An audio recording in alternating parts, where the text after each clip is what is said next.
Bien, ya saben que la clase es interactiva y que en cualquier momentito usted me puede interrumpir y podemos hacer la pregunta correspondiente, ¿no?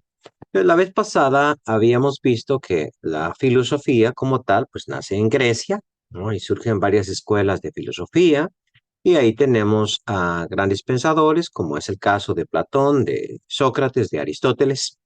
Y más adelante vamos a tener a las distintas escuelas, ¿no? Entonces, cuando ya el cristianismo llega desde un ambiente judío, que los judíos no son filósofos en ese sentido, o sea, ellos tienen un tipo de sabiduría, pero es una sabiduría distinta, es una sabiduría práctica, pero ese tipo de especulación no. Entonces, cuando los cristianos pues evangelizan al mundo griego, obviamente esos conceptos van a hacer mella en el pensamiento cristiano y entonces tenemos el surgimiento de la teología.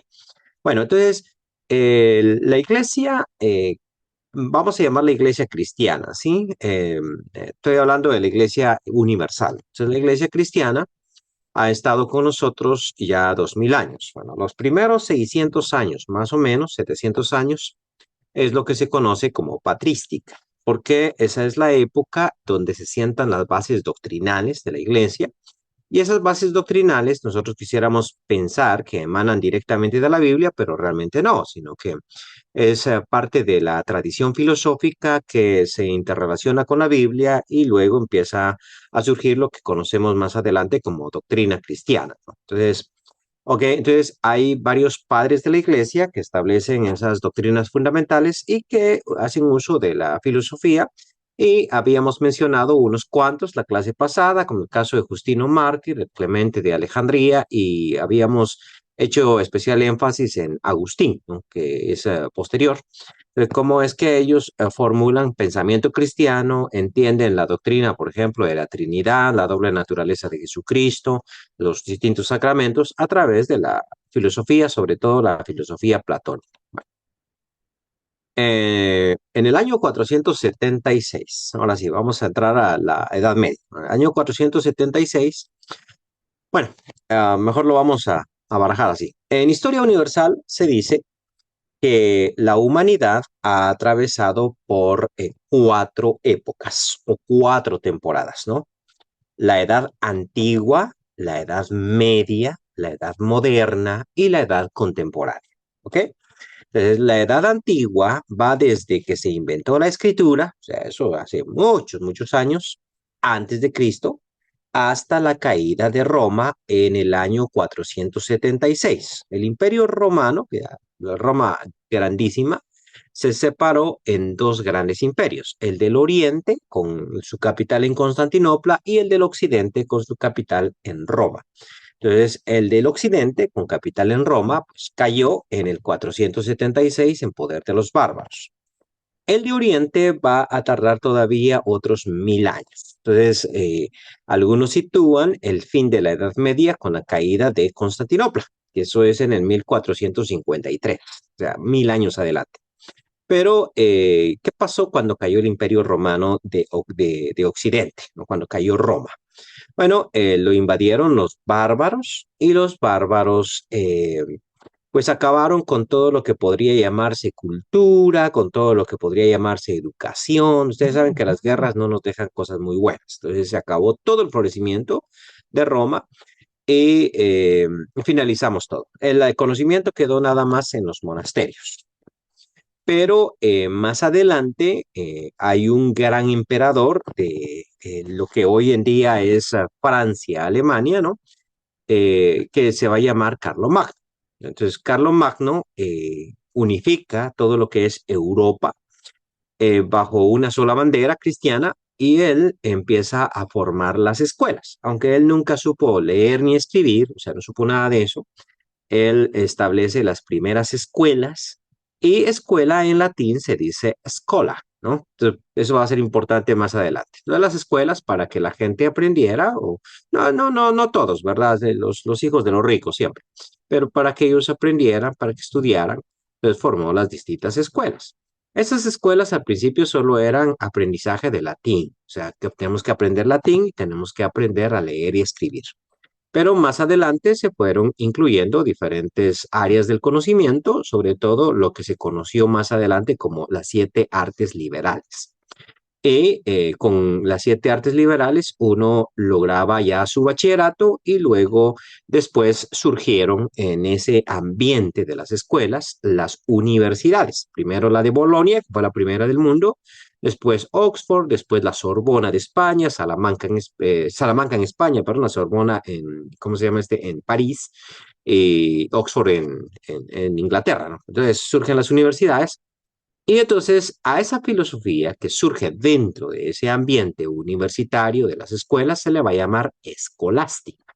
¿Por qué se le llama escolástica? Pues porque viene de la palabra escola, que significa escuela en latín, y porque Carlos Magno formó las escuelas. ¿Alguna preguntita hasta el momento?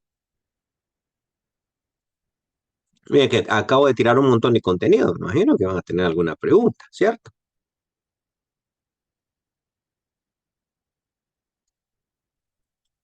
Bueno.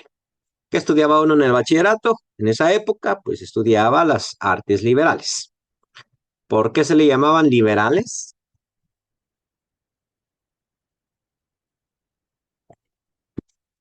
Porque se distinguían de las artes serviles. A ver, ¿a qué le parece a usted que significa serviles?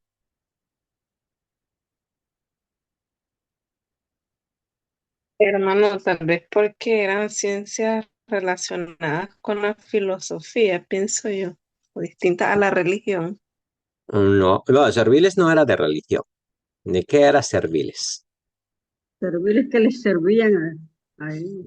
Ok, que servían. Eran de siervos. Exacto. Los siervos son los que sirven, ¿no? Entonces las artes serviles son las que aprenden los siervos. Bueno, ¿cuál sería un arte servil? Imagínese usted hoy en día. Nosotros estamos hablando de artes serviles. ¿Cuáles serían de esas artes serviles? Me imagino yo, profesor, como Daniel, que era el copero. No, no, debe haber tenido alguna especialidad, ¿verdad? Ser copero, no era cualquiera.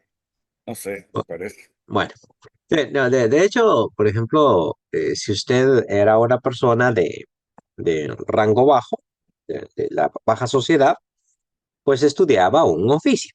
¿No? Un oficio como la carpintería, como la albañilería, como la mecánica. Bueno, hoy en día hablaríamos de mecánica, ¿no? Algo que usted hace.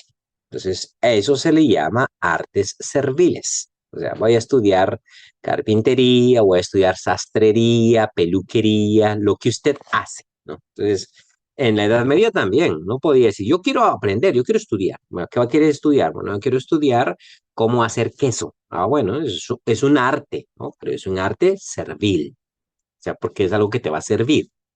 Pero cuando usted no era siervo, o sea, usted era de la clase alta, entonces usted es una persona libre, porque el siervo era como un esclavo, ¿sí? Y entonces usted era una persona libre. Entonces, ¿qué estudia la gente libre? O sea, vea usted, por ejemplo, si mi hijo entra a la universidad, ¿qué cree usted que va a estudiar él? Va a estudiar algo que le dé dinero, sea medicina, sea lo que, pero es algo que él hace para ganarse la vida. Pero si yo fuera multimillonario, dígame, ¿qué estudiaría mi hijo en la universidad? Ah, pues no va a Pintura, estudiarme. Ah, dígame, Oneida. pintura, Sí, escultura. pintura, sí, exacto, porque él no necesita ganarse la vida. No es que, mire, aún dicen, no, pero es que un médico tiene un salario, sí, pero él es multimillonario, o sea, o sea, eso de que va a ser médico y hacer turnos, eso es para la gente pobre y tan creídos que son los médicos, ¿cierto? O sea, oh, mira, yo soy muy sea, no porque tiene carro, ¿no? Y realmente eso es para alguien que es servil, es esclavo, ¿no? Porque los multimillonarios no van a estudiar medicina, van a estudiar pintura, poesía, ¿no? Entonces, a eso se le va a llamar artes liberales, ¿sí? Ahora, en la Edad Media, sí, para que me entiendan, miren que ustedes me debieron haber preguntado eso, ¿no? En la Edad Media, las artes liberales son siete, o sea, son siete las que ellos estudian. Una cosa se llama, las 7 se dividen en 3 y 4, ¿no? O sea, te suma 3 y 4, entonces ellos estudiaban esos 2 años. Primero estudiaban el trivium y luego el quadrivium. O sea, esa era la idea, como cuatro, perdón, el quadrivium y el trivium, ¿no? Las 7 artes liberales eran aritmética. Hoy en día la matemática es muy útil, pero en aquella época eso era para fregar el bote, ¿va? Vamos a estudiar aritmética, o sea, no sirve, decía. Aritmética, geometría, o sea, las dos de matemáticas, astronomía, música, o sea, era el cuatrivium, ¿no? Aritmética, geometría, astronomía y música. ¿Para qué estudias astronomía? No, pues yo cuento los planetas, ¿y pero para qué sirve? O sea, eso, ¿cuánto te pagan por eso? No me pagan nada. Y por música, ¿cuánto te pagan? Si no me pagan nada. Claro que usted dice, pero mira que el Daddy Yankee ese gana plata, ¿no? Y Shakira, mira, no sé si, pero son artistas, o sea, eso le pagan por eso. Yo soy guitarrista, o sea, toco a guitarra clásica, ¿y cuánto me pagan por eso? Nada. Entonces, es un arte liberal. Entonces, ya les acabo de mencionar, ¿no? La aritmética, la geometría, la música y la astronomía. El trivium tenía que ver con lo básico de la gramática, la retórica, o sea, eso tiene que ver ya con los idiomas, ¿no? Gramática, obviamente, gramática latina, retórica, obviamente, cómo hablar en público, cómo expresar un discurso, cómo ser elocuente, ¿no? La lógica, o sea, cómo pensar.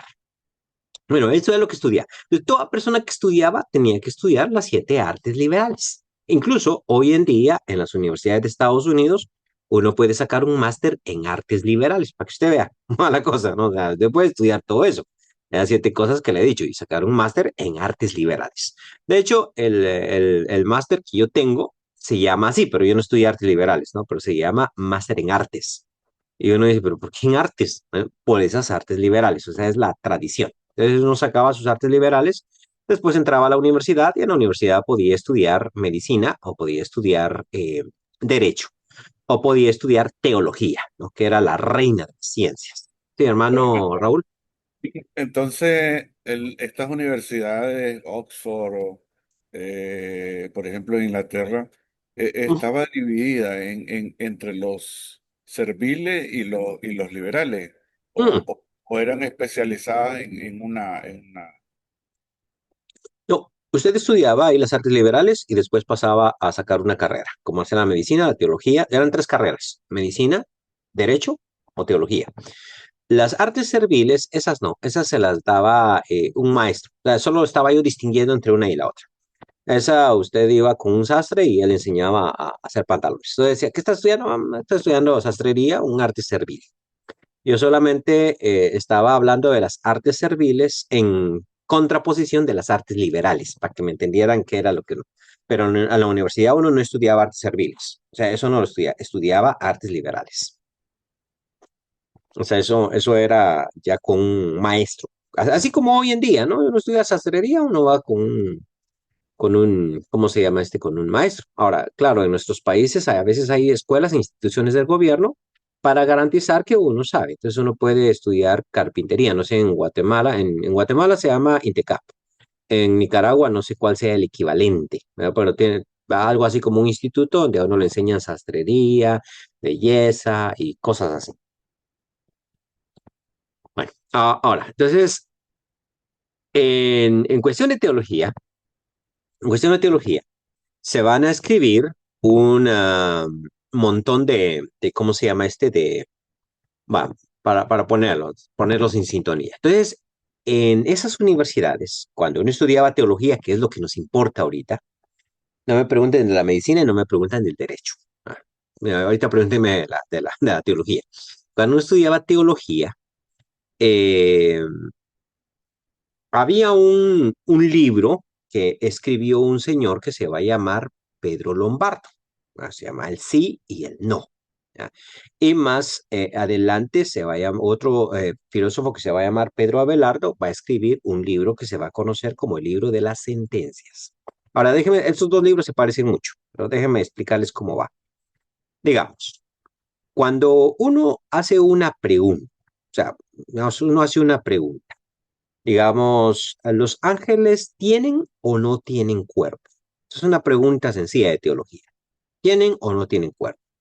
Entonces, lo que este Pedro Lombardo hizo, simplemente va a ser juntar todos los pasajes bíblicos que dicen que un ángel tiene cuerpo y juntar a la par todos los pasajes bíblicos que dicen que no tiene un cuerpo. ¿Ok? Se llama el sí y el no. Y después, en el libro de las sentencias, se va a poner incluso todas aquellas frases de los padres de la iglesia y antiguos teólogos que dicen que un ángel tiene cuerpo y todas las frases, por eso se llaman las sentencias, y las sentencias de los que dicen lo contrario. Entonces, para cada cuestión, una pregunta, por ejemplo, y se escriben como 40 preguntas de esas profundas, se van a poner las sentencias que dicen que sí y las sentencias que dicen que no. Entonces, ese librito va a ser como el libro más leído en la cuestión de la teología y va a marcar más o menos cómo es el método escolástico. En la universidad, ahora sí. En la universidad de aquellas épocas había un maestro y los maestros enseñaban de esta forma. O sea, había una silla donde ellos enseñaban. En esa silla se sentaba el maestro, por eso se le llama cátedra. Entonces se sentaba en la cátedra, por eso se le llama catedrático. Cátedra quiere decir silla, ¿no? Entonces el maestro se sentaba en esa silla y se convertía en un catedrático. Delante de él estaban los distintos alumnos. En aquella época, pues no había así como primer año, segundo año, sino que estaban los que estaban iniciando, estaban los que ya llevaban un tiempo allí, ¿no? Y estaban los de último año, que eran los que ya estaban por graduarse, y estaba el maestro. Bueno, entonces, todas las clases se hacían en debate. ¿Eso qué quiere decir? El maestro planteaba la pregunta. Por ejemplo, una vez más, se me ocurre esa pregunta por decir algo. ¿Los ángeles tienen o no tienen cuerpo? Y ponía a los estudiantes de último año, los que se están graduando, los ponía a debatir sobre el asunto. Entonces, mira, como no sabemos si los ángeles tienen o no tienen cuerpo, entonces usted va a decir que sí y usted va a decir que no. Y van a debatir. Los estudiantes de primer año solo tienen que escuchar, no pueden opinar, no pueden preguntar, no pueden hacer nada. Nada más escuchar, solo están escuchando lo que está aquí pasando. Los de último año están debatiendo y los de intermedio, ellos pueden hacer preguntas. O sea, en el momento de las preguntas ellos pueden opinar. O sea, yo quiero hacer esta pregunta o quiero hacer la otra. Y entonces, a la hora de que se termina la clase, ¿no? Porque ya llegamos al final, ya se hizo el debate, estos argumentaron que sí, estos argumentaron que no, y bueno, ahora, entonces el profesor se sentaba en la cátedra y decía, ahora, ex cátedra, yo voy a hablar, ¿no? Entonces, eso significa que el profesor va a decir, ok, felicito a este grupo porque hizo muy bien el debate, regaño a este grupo porque no lo hizo bien. Ahora voy a dar mi opinión con respecto al tema. Ahora yo voy a decir si los ángeles tienen cuerpo o no tienen cuerpo. Y voy a expresar mis razones. Okay. Entonces, así se daba una clase en esa época. O sea, en ese tiempo no era así como hoy en día, que yo me pongo a hablar y ustedes escuchan, no, sino que aquí hubiéramos puesto a debatir. Siempre era debate. O sea, no era, vamos a ver a Aristóteles, no, no, no. O sea, eso usted lo estudia en su casa, usted mira cómo sale con eso. Aquí vamos a plantear una cuestión debatible y vamos a armar el debate y de último el profesor va a decir quién tiene la razón de los dos, ¿ya? Así es como se maneja. Antes de graduarse de teología, los estudiantes tenían que hacer un comentario al libro de las sentencias. O sea, decir, hacer eso que yo acabo de hacer ahorita. O sea, decir, mira, analicemos todas las sentencias que hay, los que dicen que sí, los que dicen que no, y demos nuestra opinión y arrojemos nosotros la idea de por qué. A ese comentario se le van a llamar las sumas, ¿no? Esas son las famosas sumas. Es decir, suma quiere decir vamos a todo el contenido sobre X o Y tema. Entonces, yo a veces he dado clases así aquí en la iglesia, pero solito yo no armo un debate. Digamos, ustedes recuerdan que hay una escena allá en el libro de Samuel, donde Saúl pide por medio de una pitonisa, de una adivina, comunicarse con Samuel. ¿De acuerdo? Muy bien. Entonces la pregunta debatible es, ¿realmente en ese momentito se apareció Samuel o no se apareció Samuel? Entonces yo he hecho este tipo de clase. Entonces digo, mira, esto y esto y esto pasó. Bueno, entonces ahora, ¿se apareció Samuel o no se apareció Samuel? Entonces vamos a ver. Tres argumentos a favor de que sí fue Samuel quien se apareció. Número uno, número dos, número tres. Y luego tres argumentos para decir que no fue Samuel el que se apareció. El número uno, número dos, número tres. Ahora, ¿qué opina Selvin Monterroso? No, bueno, Selvin opina que... Y entonces doy mi opinión y entonces explico por qué está bien esa opinión. Entonces tengo que contestar a los argumentos en contra de mi opinión. Entonces, estos argumentos yo los explico así, ¿no? Y estos son los argumentos por los cuales yo opino eso, ¿no? Entonces, más o menos así se daba cada tema en el libro de las sentencias porque solo eran temas debatibles, o sea, eran temas difíciles. Los hijos de Dios en Génesis 6, ¿esos hijos de Dios eran ángeles o no eran ángeles? Bueno, entonces, lo mismo, ¿ah? Y así podríamos hablar. Al final de esta creación, el mundo realmente va a ser destruido. Esta tierra va a ser destruida y aniquilada o no. Nada más va a ser reconstruida. Bueno, entonces, así se planteaban esas cosas y los que escribían las sumas, pues escribían unos compendios tan grandes. Entonces, dentro de estos filósofos medievales tenemos a uno, bueno, tenemos varios grandes, como es el caso de Anselmo de Canterbury, tenemos el caso de Tomás de Aquino, tenemos el caso de Alberto el Grande. Entonces, pero voy a centrarme en Tomás de Aquino. Ya, vamos a centrar en Tomás de Aquino. Entonces, Tomás de Aquino es un hombre rico, ¿no? Que decide estudiar teología y se vuelve uno de los más, mejor dicho, el más grande teólogo de la época. Él escribió dos libros que son gigantescos, es una obra inmensa. De hecho, él se murió a los 60 años, él murió joven, pero escribió dos libros que van a ser monumentales, dos sumas. Una se llama Suma contra los Gentiles.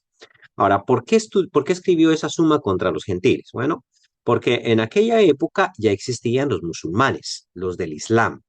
Y entonces él, en ese libro, argumenta en contra de los musulmanes. Es decir, hace como una especie de debate. Él lo imagina, ¿no? Está en su mente para poder convertir y evangelizar a un musulmán. O sea, ¿cómo evangelizarías a un musulmán? Entonces él empieza con sus argumentos filosóficos para evangelizar a un musulmán y demostrarle que el cristianismo, en este caso la versión de la Iglesia Católica, es la religión verdadera y no así la mezquita, no así el Islam. ¿Ok? Se llama Suma contra los Gentiles. Y su otro libro se va a llamar Suma Teológica, que en ese caso él va a plantear en esa Suma Teológica todas las doctrinas del cristianismo, o sea, todas las doctrinas de la teología. Entonces, imagínense cualquier tema, ese tema va a estar ahí. O sea, cualquier tema va a estar ahí. Sin embargo, esa suma teológica está inconclusa. O sea, poquito tiempo antes de morir, él paró. O sea, él dejó de escribir. Yo no escribo mucho. No sé si sabían que ya escribí mi primer libro, ¿no? Ahí lo publiqué en mi Facebook. Entonces, no escribo mucho, pues porque tengo que trabajar, porque tengo familia, porque tengo esposa, porque tengo un par de chicos, porque hay que platicar con ellos, porque el caso es que termina uno completamente cansado y a qué hora escribe. No se puede, eso es muy difícil. Pero si uno es cura, entonces no tiene esposa, no tiene hijos, no tiene nada que hacer, pues, ahí sí puede escribir. Pero todavía los curas tienen una iglesia que pastorear, tienen que hacer un sermón, tienen que visitar algunos feligreses. Pero el caso de Tomás de Aquino, él no es sacerdote, él es monje. Entonces los monjes están dedicados exclusivamente a lo que viene.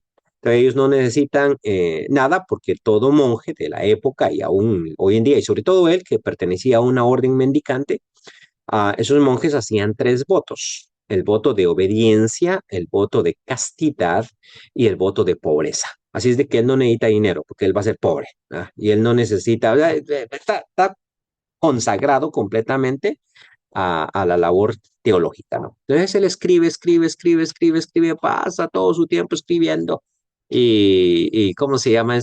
Pasa todo su tiempo escribiendo y justo como un mes antes de morir, oiga bien, paró de escribir. Eso fue como un milagro. Ya no escribo nada más, dejo todo así y un mesecito después estaba muerto. ¿Qué pasó? Vamos a ver. Algunos dicen que él tuvo una revelación de Jesucristo. O sea, como que tuvo esa revelación y eso lo dejó con... lo que yo escribo es pura tontería, ¿no? O sea, lo que yo escribo no tiene nada que ver. O sea, como que yo me doy cuenta de mi gran error y estuvo. Pero en la Suma Teológica, que les digo que él estaba escribiendo, en la versión de la Biblioteca de Autores Cristianos, porque hay varias editoriales que publican esta Suma Teológica, a mí me gusta la de la Biblioteca de Autores Cristianos, tiene, la última vez que la conté o la vi, le conté 16 tomos. Ya imagínate el tamaño de eso, 16 tomos, solo lo que él escribió. Y como él, hay más de 1000 autores en la Edad Media, entonces es demasiado como para investigar, pero él plasmó eso. Bueno, entonces, dentro de esa suma teológica, vamos a ver, ya vamos a media hora, existe una parte donde él, porque habla de todas las doctrinas cristianas, ¿no? Él ahí argumenta a favor del bautismo, argumenta a favor de la resurrección de los muertos, argumenta a favor de la Iglesia Católica, argumenta a favor de los sacramentos, argumenta y explica los sacramentos, etcétera. Pero dentro de todo eso que hay ahí, me interesa tocar el tema de la existencia de Dios. Tomás de Aquino dice, vamos a hablar de la existencia de Dios. Y esto es importante. ¿Dios existe? Muy bien. Es un asunto de fe. O sea, usted puede creer, usted no puede creer. Bueno, vamos a ver. Es un asunto de fe. Pero luego se hace el planteamiento. ¿Es posible demostrar racionalmente que Dios existe? En lo que él se plantea. O sea, no lo voy a demostrar con la Biblia, porque usted dice, sí, pues Dios existe porque mira, ahí la Biblia dice, ¿no? No, pues la Biblia tiene valor si usted ya es cristiano, porque usted cree en la Biblia. Pero si usted no es cristiano, usted no va a creer en la Biblia, entonces ahí no hay ningún valor en la Biblia. Entonces, ¿cree usted en Dios? Y no puede usted decir, sí, yo creo en Dios porque, mira, aquí en mi corazoncito yo lo siento, aquí me palpita que Dios sí existe, porque ¿qué tal que a mí no me palpita? ¿No?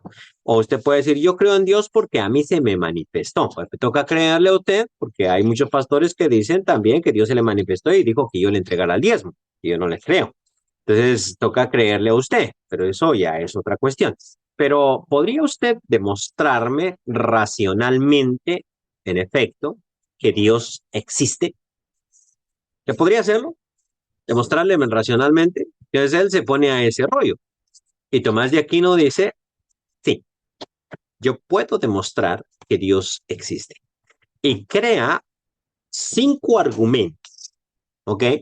Pero estos argumentos, él no les llamó argumentos para la existencia de Dios o argumentos para probar la existencia de Dios, sino les llamó simple y sencillamente las 5 vías. 5 vías.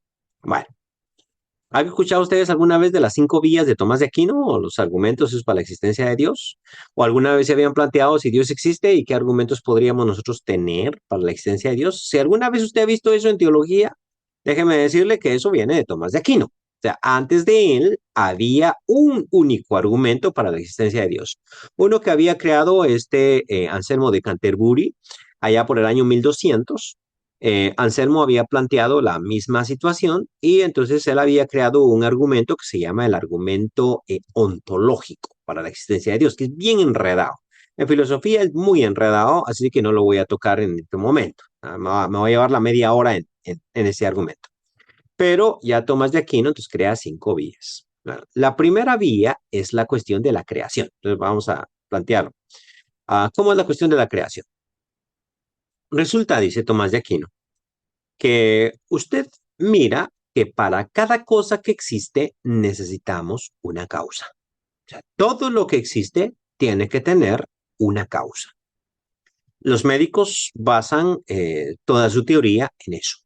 O sea, por ejemplo, ellos miran en mí síntomas. O sea, dicen, ¿tiene temperatura? Sí, tiene que tener una causa que esté provocando esa temperatura.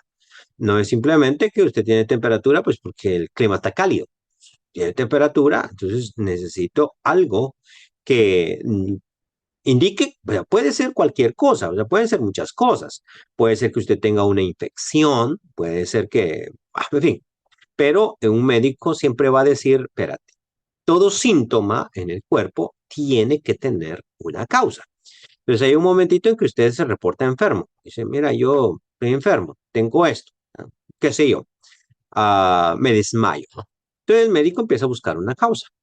A usted le pueden hacer los exámenes y puede que los exámenes no revelen una causa, pero el médico no se va a quedar tranquilo con eso. O sea, no va a decir, oh, bueno, usted está sano, mire, porque sus exámenes ya salen bien. No, no, él va a seguir buscando porque tiene que haber una causa que garantice o que determine o que indique lo que usted tiene.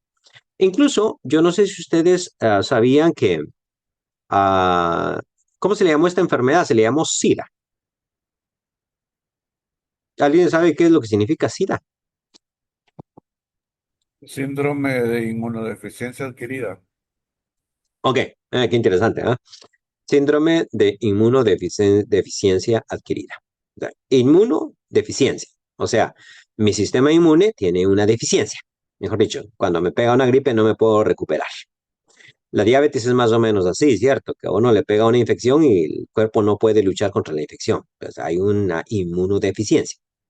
Bueno, entonces, adquirida, ¿por qué adquirida? Porque no naciste con ella, o sea, te la contagiaron. Esa es la idea. Y luego plantea la cuestión del síndrome. Es un síndrome. ¿Y por qué se le llamó síndrome?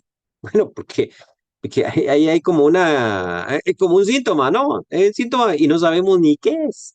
Y entonces, durante mucho tiempo, y estamos hablando de décadas, los médicos, los científicos, no lograban tener una fotografía del virus del SIDA. O sea, ellos especulaban que era un virus. Ellos especulaban que era un virus que estaba en la sangre y que se contagiaba sexualmente. Ahora, ellos no tenían una foto de ese virus. No podían decir a ciencia cierta que era un virus, pero suponían que era un virus. O sea, ellos estaban convencidos. Hasta inventaron una sigla para eso, el VIH, ¿no? El virus. ¿Cómo es esa? VIH, de inmunodeficiencia humana. Entonces, el VIH. Entonces ellos decían, hay un virus, sí, pero no tenían una foto del virus porque es tan chiquito que los microscopios de la época no lograban fotografiar el virus, no lo lograban aislar. Ok, entonces, pero ¿cómo es que eso le llamaban virus? Bueno, porque ellos decían, todos los síntomas me dicen a mí que ahí hay un virus y que ese virus es el responsable de esa situación y que ese virus se contagia de manera sexual. ¿Cómo sabes tú? Pues si no has visto el virus, ¿cómo sabes tú que hay un virus y que ese virus se contagia por la situación sexual? Bueno, por los síntomas que yo veo. Entonces, Tomás de aquí no va a decir lo mismo. Mira, tú miras síntomas, sí, sabes que todo síntoma tiene una causa. Ahora no le va a llamar síntomas, le va a llamar efectos. ¿Ves tú que hay efectos? Por ejemplo, se cayó la casa, pues sí, porque las columnas estaban podridas, porque vino un viento, pero algo tuvo que haber pasado, ¿cierto? O sea, eso de se me perdieron las llaves, no se te perdieron las llaves, las perdiste tú, porque las llaves solitas no se pierden, o sea, ellas no se van de paseo y va y se perdieron, eso no pasa, entonces tú las perdiste. Entonces, ahora, vemos nosotros que hay un universo, es lo que él está diciendo. Ven ustedes que hay un mundo. Entonces él dice, ¿quién o cómo llegó este mundo a la existencia? No, mira, que este mundo siempre ha sido eterno. Espérate, eso no es lógico. O sea, aquí en la mente yo no puedo pensar que algo siempre ha estado ahí. Todo necesita una causa, ¿no?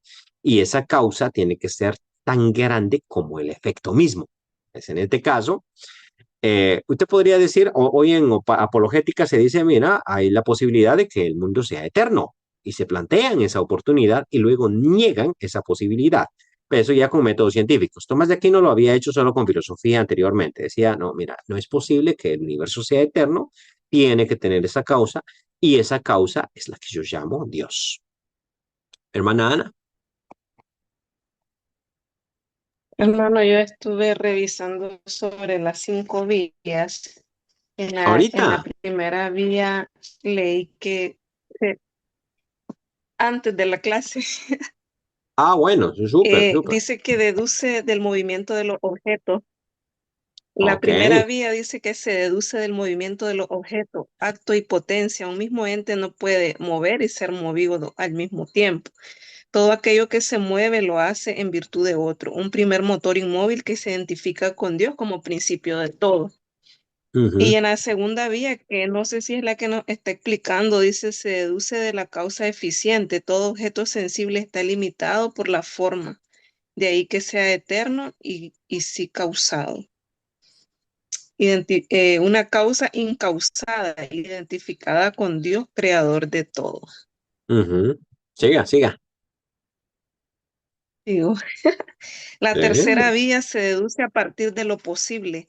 Las cosas pueden existir o no. Un ser necesario que se identifica con Dios, donde esencia y existencia son una realidad. La cuarta vía se deduce de la jerarquía de valores de las cosas. La causa de la bondad y la veracidad se identifican con Dios, el ser máximamente bueno. Y la quinta vía se deduce a partir del ordenamiento de las cosas, ser supremamente inteligente, que es Dios, creador de todo. Bueno, sí, estábamos en la segunda vía, ¿no? Porque son las que tienen más lógica para nosotros, la segunda y la última. O sea, las otras vías son muy lógicas, o sea, no voy a decir que no. La cuestión del movimiento, la cuestión de... son lógicas, pero dentro de nuestra cultura no tanto. Ya las cuestiones son lógicas o no lógicas por la cultura que nosotros tenemos, ¿no? Entonces, nosotros ya no pensamos como ellos pensaban. Y recuerden un momentito que para entender las 5 vías, pues obviamente los estudiantes de Tomás de Aquino ya habían estudiado las artes liberales y habían pasado unos cuantos añitos analizando temas filosóficos que eran bastante complejos durante la Edad Media. Entonces, para ellos era mucho más fácil que para nosotros que somos de otro pensar. No es que nosotros seamos inferiores en cuanto a pensamiento, somos de otro pensar. Bueno, pero vieron ustedes las 5 vías. Las escucharon, ¿no? Entonces voy a manejar la última, la vía teleológica del fin. Cuando usted mira todas las cosas que hay en este universo, usted ve que todas esas cosas tienen eh, una finalidad, o sea, todas tienen un propósito. ¿Sí? Pensemos en un ser vivo, ¿no? Ese ser vivo, mira, tiene una cola. Pues sí. ¿Y para qué tiene la cola la res? Pues para espantarse las moscas. Pero ya ves que tiene una finalidad. O sea, tiene un propósito. No hay nada que esté mal puesto ahí. Si usted mira, los elefantes asiáticos tienen las orejitas chiquitas. Los elefantes africanos tienen las orejas grandes. Y usted dice, ¿pero por qué? Bueno, porque en África hay mucho calor, entonces esas orejitas sirven para echarse aire. En cambio, en Asia no, hay ese nivel de calor. Ah, ok, o sea, todo tiene una finalidad. Entonces, eso es lo que Tomás empieza a ver, que todo nos lleva hacia una finalidad y todo tiene un propósito. Entonces, dado ese propósito, implica que quien hizo toda esta creación tenía que tener una inteligencia. O sea, esto no es producto del caos, no, no hay aquí caos, sino todo tiene un orden. Incluso lo que usted podría llamar caos no lo es. Por ejemplo, usted, bueno, tal vez no lo voy a meter con las películas porque ustedes no miran toda la tele que yo miro, ¿no? Pero en el caso de Godzilla 2, el despertar de los monstruos, ¿no? Sacaban ahí que la gente había despertado a los titanes, que eran unos monstruos bien grandes al estilo de Godzilla, y que cada vez que esos monstruos caminaban y toda la cuestión, entonces la tierra se regeneraba, fluía nuevamente. Ahora, esa idea de esa película está basada en el dato científico. O sea, usted mira que existen volcanes, ¿no? Existen volcanes. ¿Por qué existen volcanes? Bueno, porque la Tierra está formada por placas tectónicas. Y donde las placas se Hermano, unen, sí, hermana, Keila. Quisiera compartir un pequeño fragmento de un libro A ver, que yo tengo que tiene esa pregunta, ¿existe Dios? ajá, Y ellos aquí plantean algo, dele. ¿verdad? Eh, Dice, vivimos en un planeta al que llamamos la Tierra. Está formado por parte de un sistema solar, el cual gira alrededor del Sol. Es indiscutible que este sistema solar esté organizado y responda a un diseño. Todos los planetas se mantienen en sus órbitas y jamás se estrellarán el uno contra el otro. Giran alrededor del Sol a una velocidad y distancia correctas. La relación de la Tierra con el Sol da lugar a la ausencia del día y la noche y de las extensiones climáticas. Este planeta siempre se encuentra a la distancia correcta del Sol. Si nos alejáramos tan solo un mínimo, nos congelaríamos. Si nos acercamos tan solo un mínimo, nos enfriaríamos o nos quemaríamos. Los científicos nos dicen que el espacio hay grandes cantidades de sistemas solares más allá de nuestra ver. No tenemos certeza de la distancia del universo. Nuestros telescopios no pueden llevar nuestra visión hasta sus confines. Nuestra mente no puede abarcar sus anchuras, aunque hay muchos que conocen acerca del universo. Una cosa sí asegura, se trata de un universo caracterizado por el orden y el diseño. No es fortuito ni caótico, está unificado y organizado. Muy bien. Entonces, me explico, o sea, tiene que ser una mente inteligente la que está detrás de eso. O sea, esto es lo mismo que usted hace cuando llega a una... O sea, esto de hecho lo planteó un hermano con la novela de Robinson Crusoe. Entonces, Robinson Crusoe llega a una isla y en esa isla, cuando él desembarca, porque es náufrago, ¿no? Entonces llegó a la isla, él miró huellas en la playa y dijo, aquí hay seres humanos. O sea, él no miró seres humanos, él miró las huellas y dijo, aquí hay seres humanos. Es una posibilidad, ¿no? Ahora él no sabe si esos seres humanos son listos o no son listos. Él solo sabe que hay seres humanos, ¿no? Y de hecho encuentra a uno de ellos, al que le llamó Viernes porque lo encontró el viernes. Vamos a llamar Viernes, ¿no? Era bien creativo él. Entonces, mira eso. Pero ya, por ejemplo, si yo les digo algo así como, miren, este celular, ¿quién creó esta cosa? ¿No? Este smartphone, que todos ustedes tienen uno de estos y me imagino que algunos de ustedes me están viendo a través de él. Es el que creó eso es bien tonto. ¿Sabe usted que es bien tonto? O sea, y usted me dice, no, eso no es bien tonto, es muy listo. Ay, ¿por qué? Porque es un aparato increíble. Entonces usted ya puede ver el nivel de inteligencia que esa persona pueda tener por los efectos que tiene. Entonces, claro, ahí no le sobra absolutamente nada. Ok, entonces lo mismo cuando uno mira el universo, mira diseño. Entonces, ese diseño identifica a alguien creador. Tomás de Aquino habló también de la moral, ¿no? Digo, cada idea, cada persona es más buena, o sea, usted va a decir, mira, fulano de tal es más bueno que sultano, y el otro mengano es más bueno que este, y así tenemos una escala de bondades. Obviamente tenemos que llegar a la persona más buena en determinado momento, y esa persona más buena se identifica con Dios, ¿ya? Etcétera. Bueno, ahí teníamos las 5 vías. ¿Alguna pregunta? Usted las puede conseguir en internet, no se preocupe. A No, veces cuesta un cuando, poquito profesor, entenderles. cuando hablaba de los propósitos, ¿verdad? Acá, yo me imaginé inmediatamente a Darwin, ¿verdad? A Charles Darwin, Ajá, que analizó los pájaros pinzones y dijo, hombre, este tuvo que desarrollar un pico más largo porque la alimentación que tenía era diferente al otro y encontró diferencia ubicada en esto que usted decía, los propósitos de acuerdo al terreno en que vivían. claro, claro. Interesante el detalle de que Carlos Darwin, o Charles Darwin. No sé si ustedes sabían que él era teólogo. O sea, a veces uno no identifica ciertas cosas, ¿no? Pero él dijo cuestiones reveladoras, interesantes, pero él era teólogo, entonces él era una persona creyente en Dios. Ahora, lo que él escribió pone en tela de juicio cosas que a veces nosotros damos por sentadas dentro del cristianismo, ¿no? Dábamos por sentados y entonces él desafía. Y por eso es que a él se le empieza a considerar como una persona no fiel, una persona no creyente, una persona atea.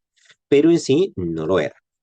Él era un científico, no crean que él fue el único que investigó eso, que hizo eso, de la evolución, todo eso a él le llegó. Es decir, él no fue el primero.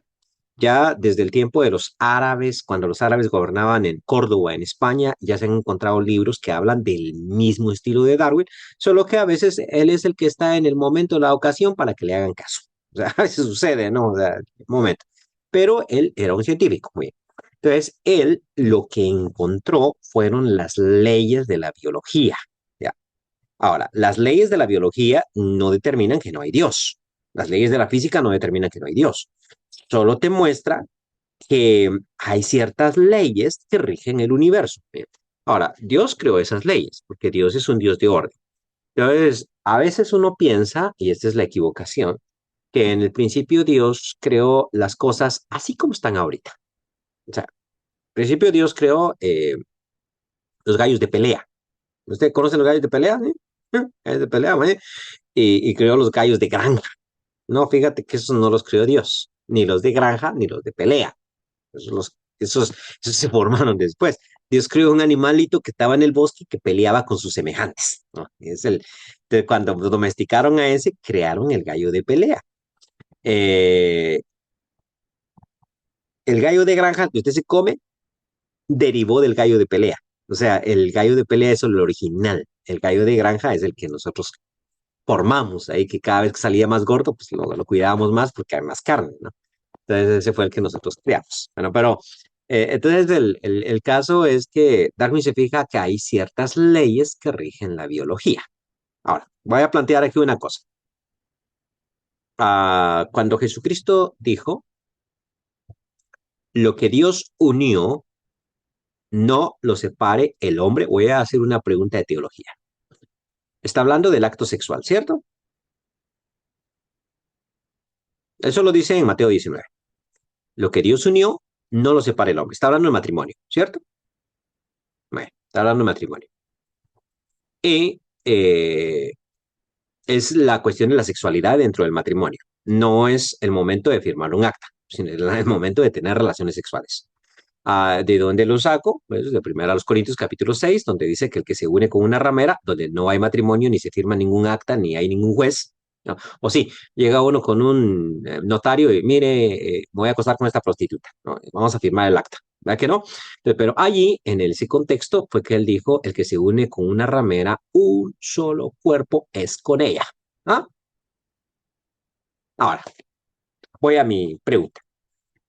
Cuando Jesús dijo lo que Dios unió, se refiere a que cada vez que una pareja se casa, Dios une en ese momentito, o se refiere a que desde el momento de la creación, Dios puso una ley en que cada persona que tiene relaciones sexuales se une con aquella con quien las ha tenido.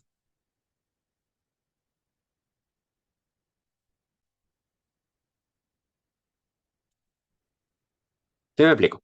Porque en la cuestión de la biología es Dios crea todo. Todo es creación de Dios. Ok.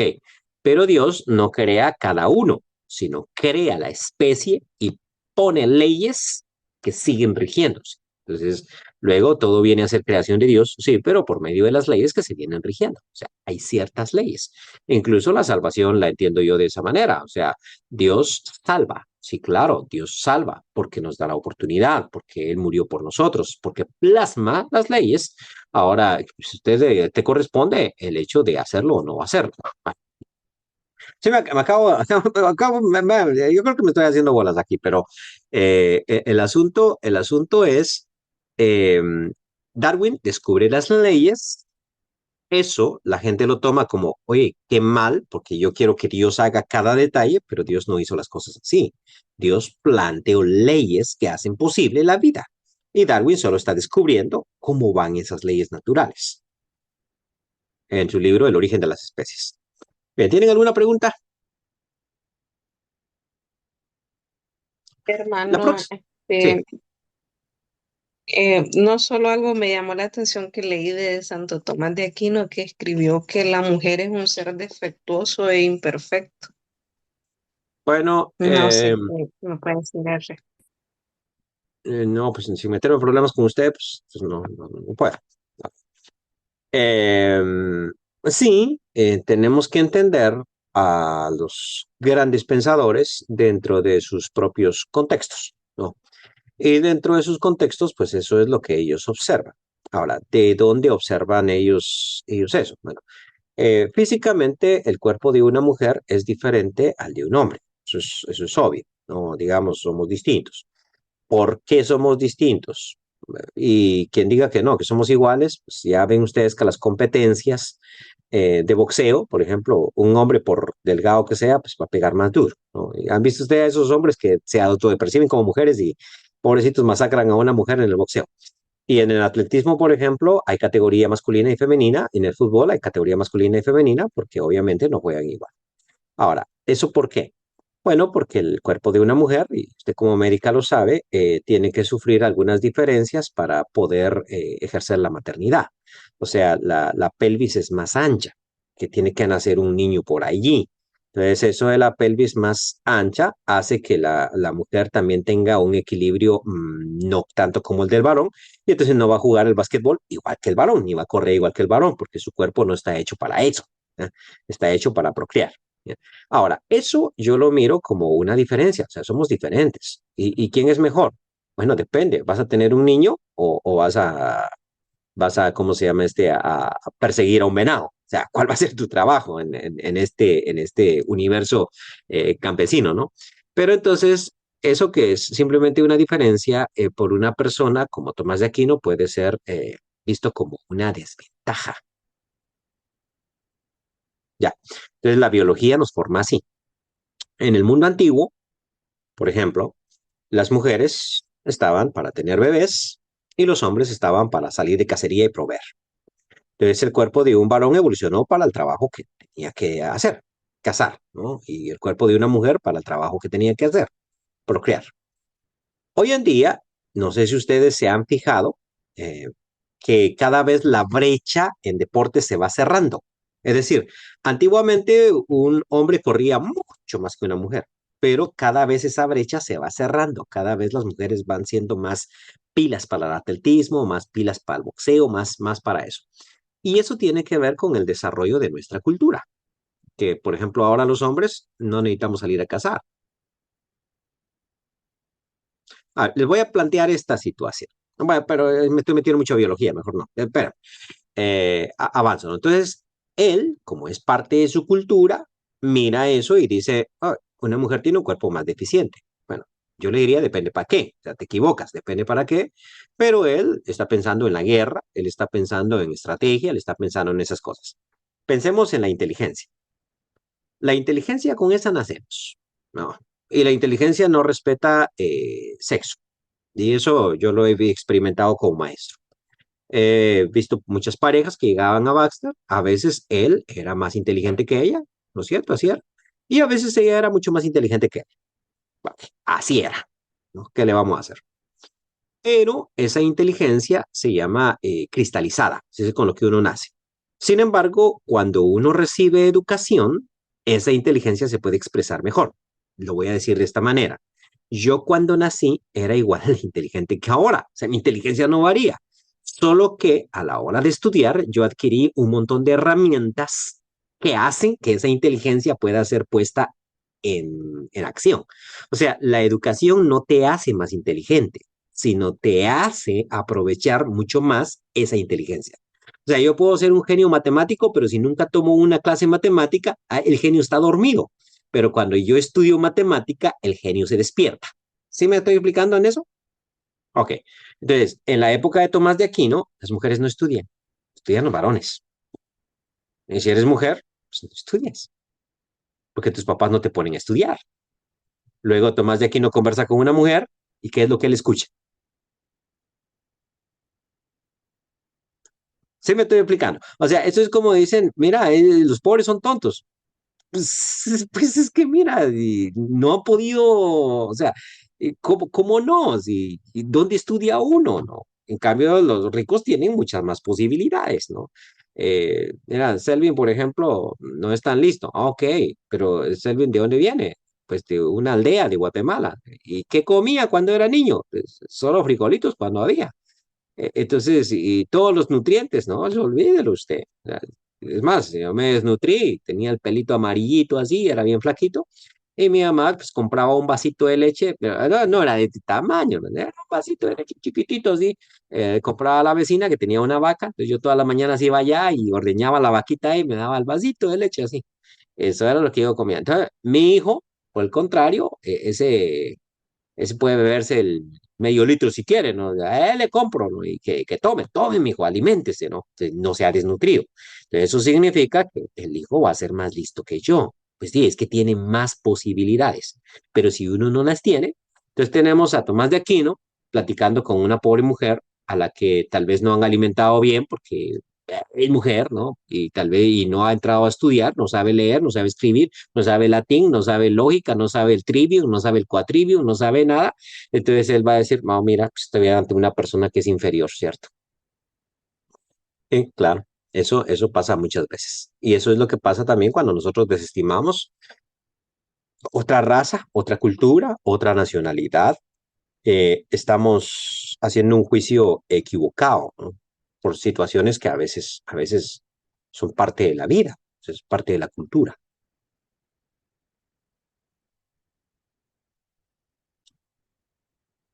Digamos, si usted mirara a su hijo de 5 años en medio de un montón de reses y caballos, en el medio de una manada, ¿se asustaría? Bueno, los niños mongoles a los 3 años ya están montados en el caballo. Aprenden primero a montar caballo, después aprenden a caminar. Ya. Y una madre mira a su hijo ahí entre las vacas, "No, él sabe cómo salir de esa, no se preocupe. Él sabe, él entiende, porque él nació para eso, ¿no? Pero si lo mira perdido en el tráfico de Managua, se asusta esa madre mongola. Oye, es decir, si está en el parque, ¿cómo va a salir de ahí? Pues porque no está hecho para eso. En cambio, una nicaragüense mira al niño en el parque, no, él sabe que no se va a cruzar la calle. De hecho, había una en Tegucigalpa que vendía frutas a la orilla de la calle y el niño lo crió ahí. Y el niño era como de 1 añito y medio y no se baja de la acera. O sea, él sabe que no se puede bajar de la acera. Está tranquilo ahí atendiendo a la gente y el niño ahí parado a la orilla de la calle, ¿no? Y a mí me daba escalofríos, pero ella no. Pero si lo hubiera visto en medio de dos vacas, esa mujer se muere, porque esa es la cultura, es la costumbre. Entonces, cuando uno mira a personas del campo, a veces uno dice, son tontos. No son tontos. Solo tienen un tipo de habilidades distintas a las tuyas. Y uno juzga a veces a partir de su idiosincrasia, y es lo que pasa con Tomás de Aquino. Entonces, por eso es que él hace esos conceptos, o mejor dicho, él hace esos juicios equivocados en contra de las mujeres. O sea, no es necesariamente que él sea un machista tonto, que también, tal vez también, ¿no? No le vamos a quitar eso. Pero esos juicios nosotros los hacemos también, sin pensar en las posibilidades que existen para que las cosas sean como son. Bueno. Nos vemos el viernes próximo, no este, sino el siguiente. Hermanos, les voy a hacer un examencito que llegue hasta aquí, hasta esta clase, para ese viernes, para no dejar todo para el final. Y por si quieren ir analizando, vamos a entrar a estudiar a René Descartes y el racionalismo. Entonces, eso es lo que nosotros vamos a ver. Ustedes pueden consultar ahí en internet así rapidito, ¿qué es el racionalismo? ¿No? El, ¿Y qué es René Descartes? Y el su discurso libro del método. máximo. ¿Ah? El discurso del método. El discurso del método, ¿no? Ese es el mejor libro que él escribió. Él tiene dos, el discurso del método y meditaciones metafísicas, pero aquí nos vamos a concentrar en el discurso del método. Entonces, nos vemos la próxima semana. Que el Señor los bendiga.